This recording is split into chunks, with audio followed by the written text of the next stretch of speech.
At 1:30 p.m. today, one of our officers conducted a traffic stop at westbound I-20 and Green Oaks due to a driver driving erratically across lanes of traffic. The officer was able to make contact with the driver and the vehicle.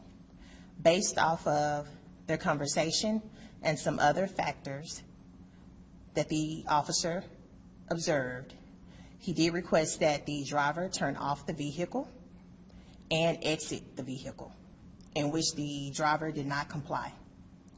The officer continued to give those instructions to the driver when he observed the driver was holding a firearm.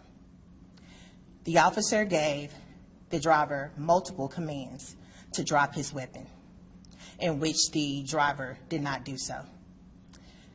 Due to the driver's actions, our officer fired his weapon several times, striking the driver. The driver was transported to a local hospital where he was pronounced deceased. There will be multiple investigations running at the same time. One will be conducted by our Internal Affairs Office, which will determine if department policies and procedures were followed when the officer fired his weapon.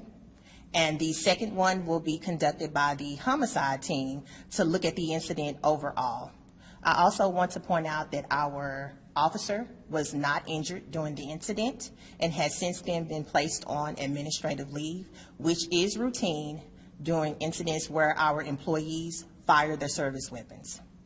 The medical examiner's office will identify the driver once next of kin has been notified. I'll take questions. Sergeant, was there anybody else in the vehicle, or the driver was by themselves? The driver was by himself. What did the second car that was towed away from the scene have to do with this at all? That is why our homicide team is going to be investigating the entire crime scene just to determine what occurred and what led up to the incident that happened today. Was the officer in that area running just normal traffic routine? That area is notorious for you guys running that speed traffic. The officer was conducting normal traffic in that area. As you know, we do have traffic accidents on Highway I-20. Sometimes we have fatalities, so our officers do conduct traffic stops in that area just to correct driving behavior. Was the officer on a motorcycle? Yes, our officer was on a motorcycle. You said that due to the conversation and other factors that, led the officer to ask the suspect to turn off his vehicle. What are those other factors?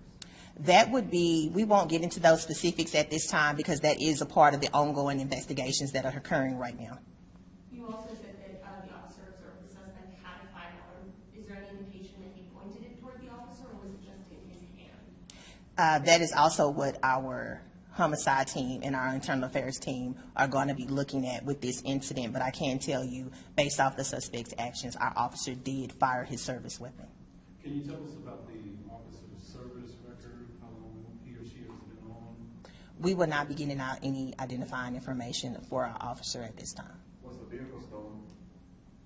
I wouldn't know if the vehicle was stolen. However, that's something that we'll be looking into. But the initial contact with the vehicle and the driver was due to his erratic driving behavior across the lanes of traffic.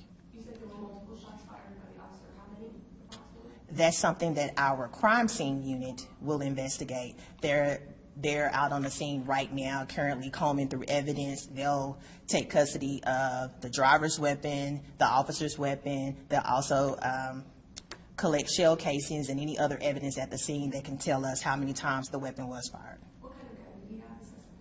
They'll also, when they collect that, they'll also be able to determine what type of caliber of firearm that was. Just to confirm, the driver did not fire? I don't know if the driver fired his weapon, but based off of his actions, our officer did fire his weapon, striking the driver. But it is not clear if the suspect fired. They'll determine that once, they'll do ballistics and just determine once the investigation is underway. They'll determine what all the driver did is based off of his actions. Remember, guys, this is all preliminary. This just occurred just a couple of hours ago. Was this officer conducting his traffic stop alone, or was there That's something else that we're going to be looking into, but right now we're going to speak on our officer.